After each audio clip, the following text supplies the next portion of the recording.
Assalamu alaikum viewers, welcome to my channel Scan World. We scan information from all around the globe and present it to our customers. So, today I'm gonna share you something about Jemima Khan. Jemima Marcelle Goldsmith, also known since her first marriage as Jemima Khan. She was born on 30th January 1974. She is a British Pakistani journalist and campaigner. She is an associate editor of New Statesman and European editor-at-large for Vanity Fair. Goldsmith married Pakistani cricketer and politician Imran Khan in 1995 and had two sons. The couple divorced in 2004. Let's talk about Jemima Khan's early life and education. Jemima Khan was born at Westminster Hospital in London. Jemima Marcelle Goldsmith is the eldest child of Lady Annabel Vane-Tempest-Stewart and financier Sir James Goldsmith. Her mother is from an aristocratic Anglo-Irish family, the daughter of the Marquess of Londonderry. Her father was the son of luxury hotel tycoon and former Conservative Member of Parliament, Major Frank Goldsmith, who was a member of the prominent Goldsmith family, which is of Jewish and German ancestry. Her parents had a polyamorous relationship in which they were married to different partners, but in 1978 they married to legitimize their children. Goldsmith has two younger brothers, Zach Goldsmith and Ben Goldsmith, and 5 paternal and 3 maternal half-siblings including Robin Birley and India Jane Birley. Goldsmith grew up at Ormeley Lodge and attended the Old Vicarage preparatory school and Francis Holland School. From age 10 to 16, she was an accomplished equestrian in London. Goldsmith enrolled at the University in Bristol in 1993 and studied English, but dropped out when she married in 1995. She eventually completed her bachelor degree in March 2002 with upper second class honors. In 2003, she received her MA in Middle Eastern Studies at the School of Oriental and African Studies, University of London, focused on modern trends in Islam. Now, let's talk about Jemima's marriage to Imran Khan. Jemima Goldsmith married Imran Khan, a Pakistani cricketer and philanthropist who later turned into politics, on 16 May 1995 in a traditional Islamic ceremony in Paris. They also had a civil ceremony on 21st June 1995 at the Richmond Register Office, followed by a midsummer ball at Ormeley Lodge. A few months before her wedding, she converted to Islam, citing the writings of Muhammad Asad, Charles Liggey Eaton, and Elijah Azibert as her influences. After her marriage to Khan, she relocated to his hometown, Lahore, Pakistan, where she learned to speak Urdu and also wore traditional Pakistani clothes. She wrote in a 2008 article for The Times that she overconfirmed in her eagerness to be accepted into the new and radically different culture of Pakistan. Khan stated that prior to her conversion to Islam, she was technically Anglican but was made familiar with Jewish traditions. Since her paternal father, Frank Goldsmith, was German Jewish, during her marriage, her Jewish heritage was used by Imran Khan's political opponents to question their credibility in Pakistani politics, especially concerning accusations that they supported the Jewish lobby.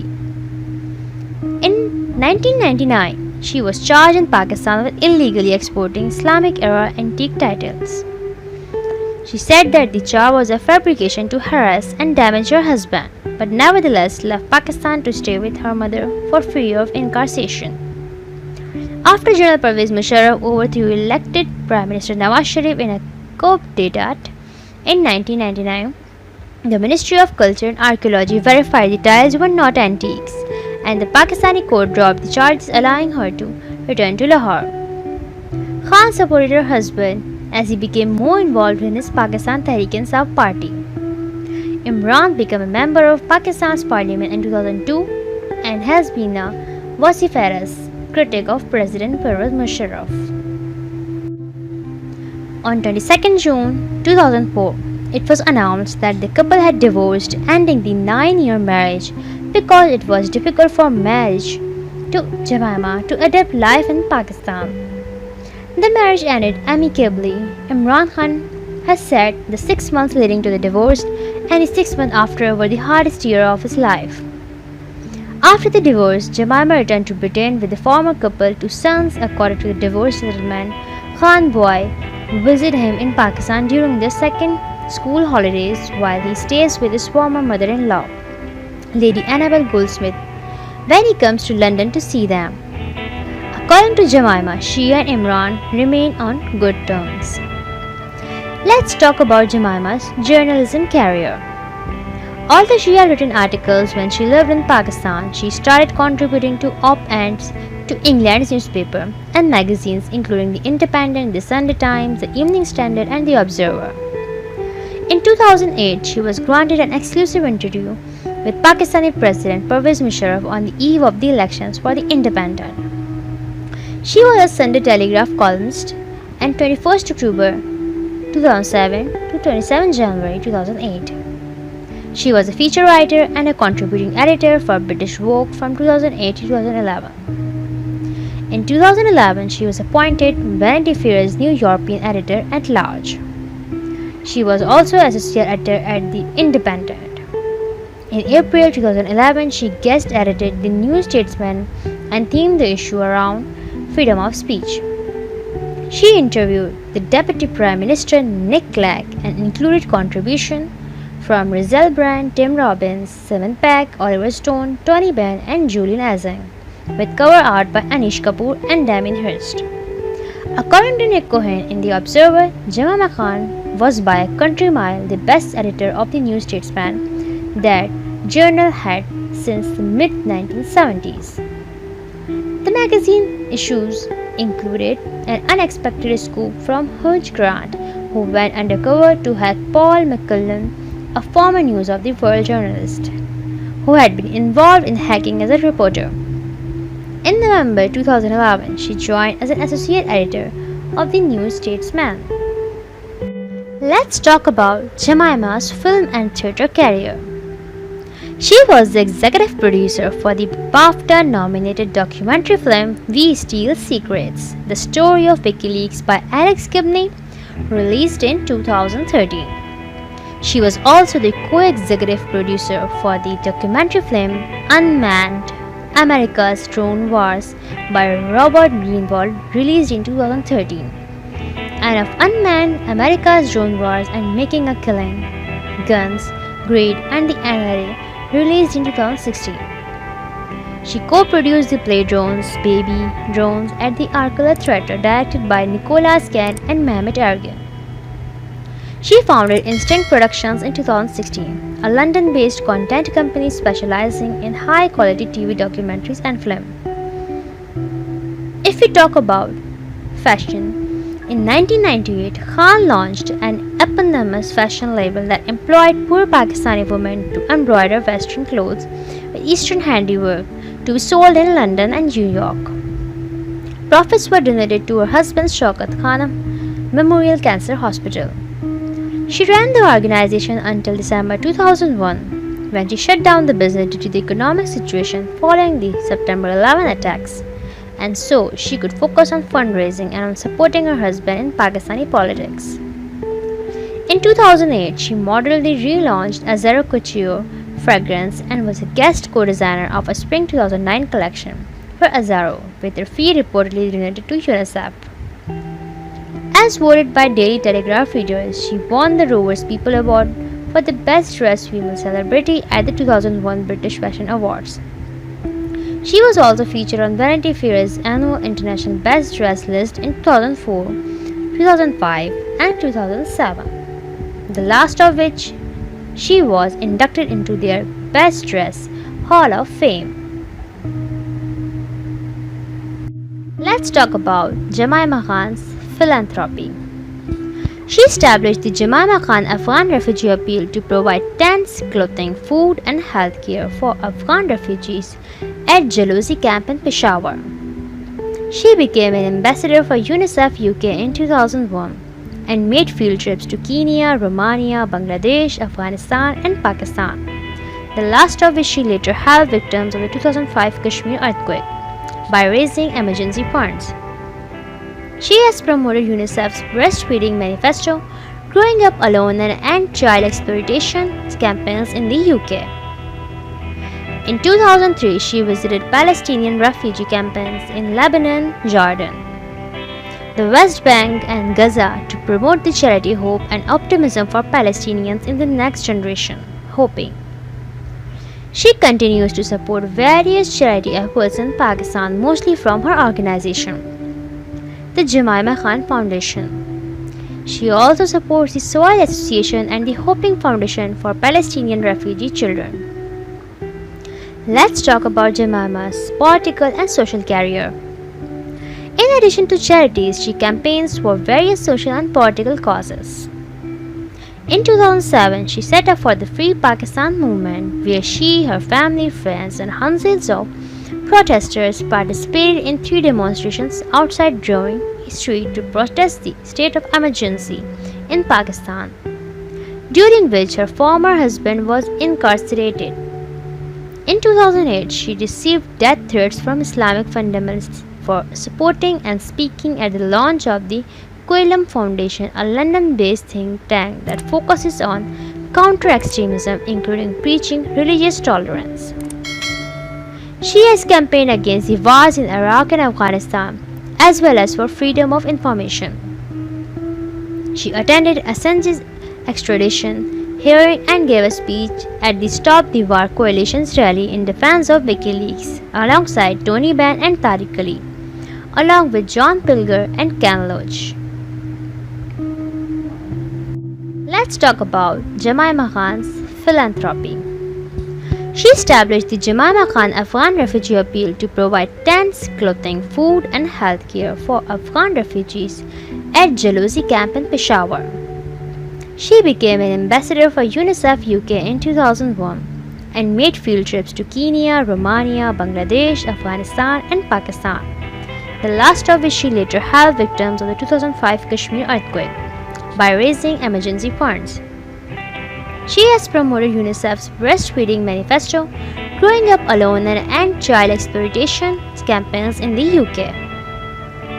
In 2003, she visited Palestinian refugee campaigns in Lebanon, Jordan, the West Bank and Gaza to promote the charity Hope and Optimism for Palestinians in the Next Generation, hoping. She continues to support various charity efforts in Pakistan, mostly from her organization, the Jemima Khan Foundation. She also supports the Soil Association and the Hoping Foundation for Palestinian refugee children. Let's talk about Jemima's political and social career. In addition to charities, she campaigns for various social and political causes.